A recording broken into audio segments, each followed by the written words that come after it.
What's up, guys? It's Zach here again. Coming back with an update on the Dark Warrior-gouki deck that I was working on to kind of combat the meta and find different alternative routes that you can go with the combo, because it's very broad in the sense that you can kind of format with the extra deck cards to kind of get you in a better position to win.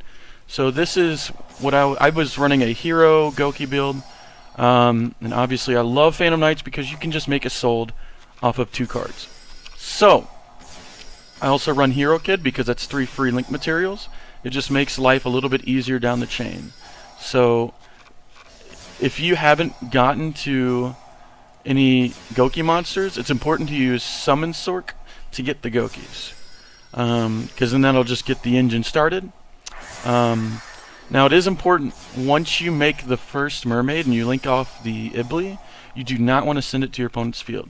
So the reason being is you want to have iblee in your hand, so whenever you trigger Firewall and you get the Trigate right here, you're able to make mermaid. Okay, so at this point I'm going to make a unicorn, and that frees up a zone, and I'm not going to activate Firewall's effect. The reason being is I have Mally and Grave. Mally has not yet triggered. And so at this point, this is when you're going to make Beatrice. So Beatrice will be able to send any card that you want. And then I immediately go into Gryphon to trigger Firewall.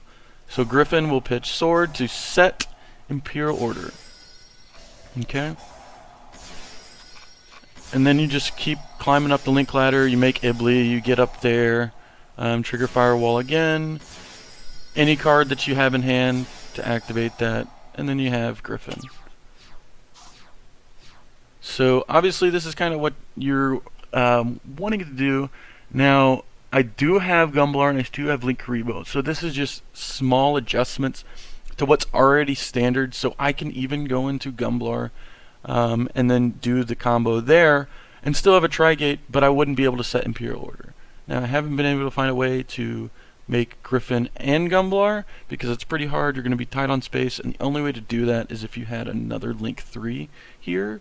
And then you could just kind of loop into Gumblar and go about that route.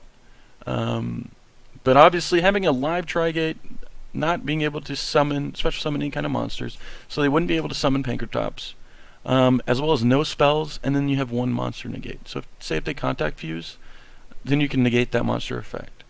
Or they tribute summon, you can just negate that. So it's really good against Draco. It's really great against Sky Striker. And I'll show you here in the deck profile.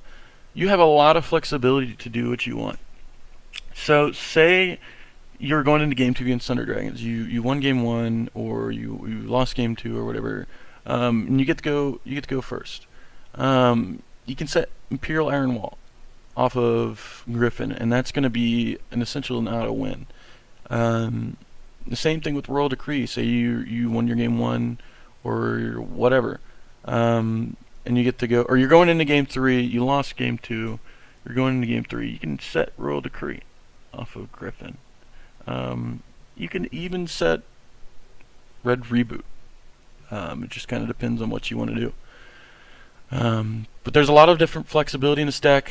I really like the fact that the hero engine and the PK hero engine are added. Now obviously if you wanted to, you can cut that because it's not necessarily essential, but with the hero engine you have access to a Hero Lives, you have access to 3 Rotas, and I just overall think that's really, really good. So thanks for watching, and give me some feedback on what you think.